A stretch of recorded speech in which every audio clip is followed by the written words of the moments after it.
Yo guys, what is up? Max your Diablo for a video, and today we're going over the best leveling farm for each stage of the game. What should you be farming for early game? What should you be farming in mid game? And what should you be farming in end game? We're also going to go over some of the most frequently asked questions I get about leveling, such as what is the most efficient leveling strategy in terms of enemy level? Should I be killing enemies that are 10 levels higher than me, 3 levels higher than me, 5 levels? What is the most efficient? And also how to reset nightmare dungeons and so many more frequently asked questions. Hope you guys enjoyed the video. Hope you find it informative. Let's get right into it. So we're going to start with early leveling, then we'll get into mid game and end game. So you've probably heard for leveling through 1 to 50, one of the best methods for leveling is stronghold resetting. What this method is killing everything in a stronghold except for the boss and then leaving your game, or if you're in a party, leaving the party, and then the stronghold will reset, the enemies will respawn, and you can kill them a lot. The reason this method is so good is because enemies in strongholds will constantly be a higher level than you.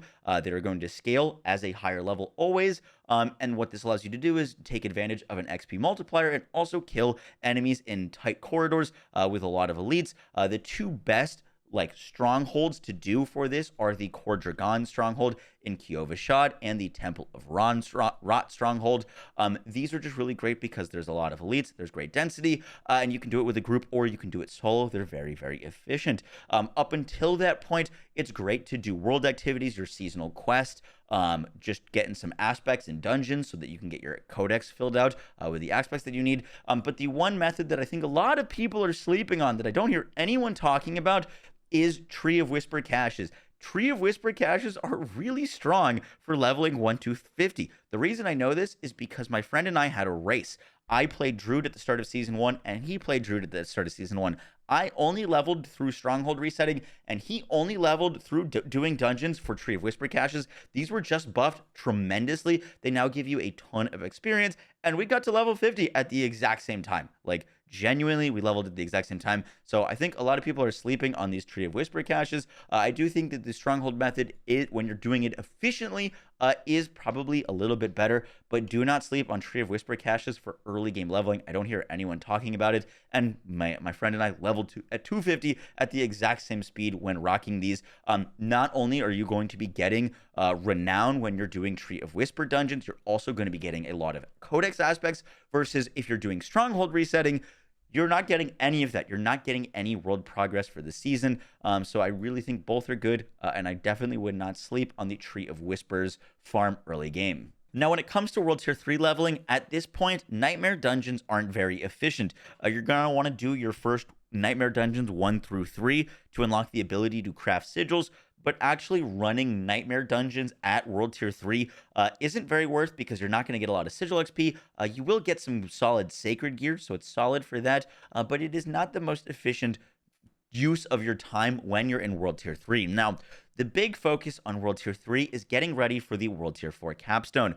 The fight to get to World Tier 4 is a genuine challenging one, and you're going to need good gear. You're going to need a build together. You're going to need your aspects, and I focus on getting everything prepped for that fight. That's how I think of World Tier 3, as a prepping phase. Now, the best way to get prepped and leveled is double dipping experience farms. As you can see, this Gathering Legion on my screen is starting right now, and it's also Grim Favor. It's going to give me a Tree of Whisper cache, and it's also going to be a Legion event, which is going to give me obols, it's going to give me gear, it's going to give me a ton of experience, and seeking out and doing these double dip experience rewards are going to be really great. For example, PvP areas. PvP areas have a ton of really strong elites and great density, and you can also get Grim Favor in them. Helltides, they will have Helltides that will also have Grim Favor. Helltides will have side quests in them that you can do at the same time to get renown. There'll be strongholds overlapping with Helltide areas. You could be doing dungeons with the Tree of Whispers that also have side quests in them for renown. World Tier 3, I really think of as trying to do as many farms as possible while doing the same activity. That is going to be the best bang for your buck.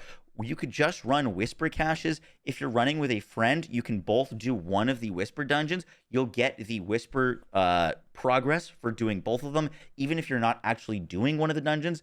You get the progress for both of you completing them, even if you never enter the other one. And then every one dungeon clear, you're getting a Grim Favor box, which is going to give you your Nightmare Sigils. It's going to give you glyphs. It's going to give you gear. And this is a really efficient way not only to level, this will give you very efficient experience, but it'll also set you up for success in World Tier 4. World Tier 4 can hit you like a truck. You're going to want that renown. You're going to want the reroll resources from doing Hell Tides. And I wouldn't focus on doing Nightmare Dungeons at all in World Tier 3. You should do your very first 3 Nightmare Dungeons to unlock Sigil Crafting, but that is about it. Get your renown, get your Whisper Boxes, get your double dipping farm on, and that is going to make your life in World Tier 4 so much easier. And lastly, we get to talk about World Tier 4, and to no one's surprise, the best experience farm hands down in World Tier 4 is Nightmare Dungeons, particularly running Nightmare Dungeons with a group efficiently and resetting your Nightmare Dungeon. Now, I want to break down these steps to reset a Nightmare Dungeon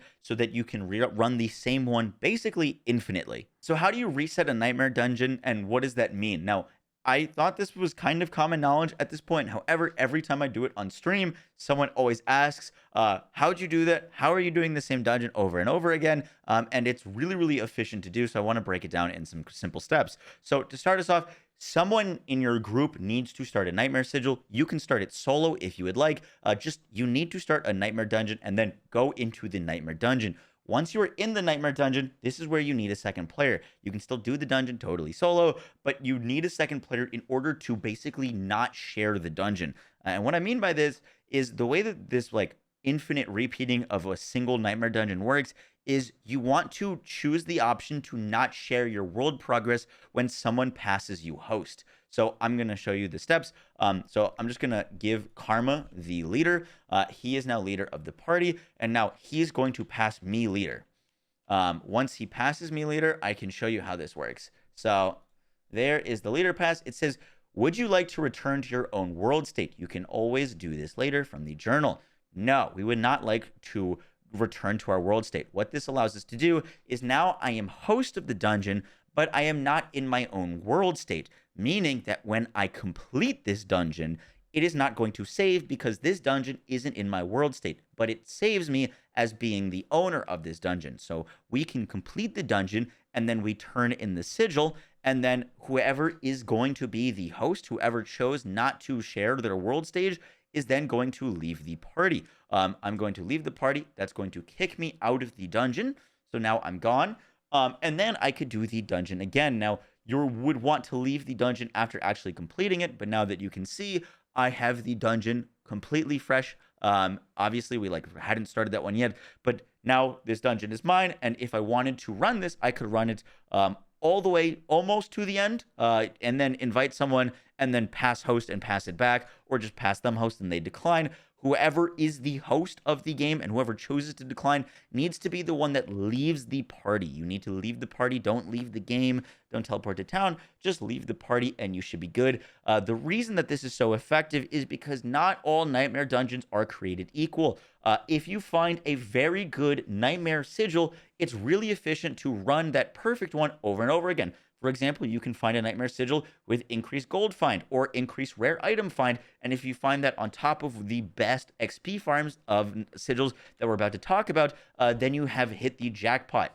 And there's a lot of people who are looking for these sigils. You can ask people, hey, you got a Surat's Lighter, or you got this dungeon. And that's a lot of way that you can actually just jump into someone's game real quick, share host, and then you get the dungeon, and then you could farm it infinitely. And it's really, really efficient for this late game farming. Now, what are the best Nightmare Dungeons to be running? I have tested a lot of Nightmare Dungeons. I've done a lot of experience per hour testing, and the 2 best Nightmare Dungeons to be running are Uldur's Cave, which is no surprise to anyone. That was one of the best dungeons in the game prior to it becoming a Nightmare Dungeon. Now that it's a Nightmare Dungeon, you're just going to earn even more experience in that. I absolutely love the dungeon. And Surat's Cave. Surat's is kind of like the new Blind Burrows for this season. It's a lot of infested, a lot of spiders. It doesn't have any annoying objectives. You don't really need to do any backtracking. You just go into a circle and go into the middle. Those are my 2 favorites. There are some other ones that are good experience per hour that I don't absolutely love. Mercy's Reach has the Tomb Lord boss, who's kind of annoying to fight because he suppresses your attack. And Dead Man's Dredge is also another good experience farm. However, that one, you have to pick up Animus, which I don't love doing. My other personal suggestions that I would throw in there that aren't quite as good as Uldur's and Surat, I really like Hoarfrost Demise, and I really like Nostrava Deepwood. Those are two other sigils that if you have them, you should definitely run them. But Surats and Ulders are the two best experience farms. Now, running Surats, I was getting around 28 million experience an hour as a solo player with no potion on. So if I put on a potion, I was going to get another 5% experience buff. And another incentive for running with players is if you are in a party with a player, you're going to get another 10% experience. So with a potion and a thing, I was be getting over 30 million experience an hour, which is absolutely crazy in Surats and Ulders, both just fantastic nightmare dungeons to run. One last thing I forgot to mention, and this is like post edit, so it might sound a little bit different, is what enemy levels you should be fighting. Now, this isn't as simple as you should always be fighting enemies like 5 levels above you. It is a gradual scale now, so the higher the enemies that you kill, the better the experience. However, it's not a very good reward for killing high level enemies. I found that if I was killing enemies that were 10 levels higher than me, then even a like 1 level higher than me, but it was taking me a minute longer, the experience just wasn't worth in terms of the experience per hour. So whatever you're doing, you want to be killing enemies as efficiently as possible. If you are finding that you are running a nightmare dungeon tier where you are even having 1 death, that is probably a tier that you should turn down, unless it's obviously a death to a modifier. You want to be running as efficiently as you possibly can. Don't worry too much about enemy levels. Just worry about how quickly you are killing things. And if you're doing that, you're going to be leveling very, very efficiently. Doing enemies that are 20 to 30 levels above you just doesn't reward you efficiently. Obviously, if you can kill enemies that are 20 levels above you as fast as you can kill enemies that are 3 levels above you, you're going to be doing better XP on the 20 levels, but that just usually isn't the case. So just keep that in mind. You don't need to push super high levels to level quickly. Guys, that is going to do it for the video. I hope you enjoyed. Just a short little breakdown on experience farms. I will catch y'all in the next one. I'm currently away, which is why my microphone sound probably pretty weird right now. But yeah, I'll be back in a few days to have more videos out for you guys, and I have a Sork build coming out tomorrow. Yeah, I'll catch y'all in the next one, guys. Take care. Peace.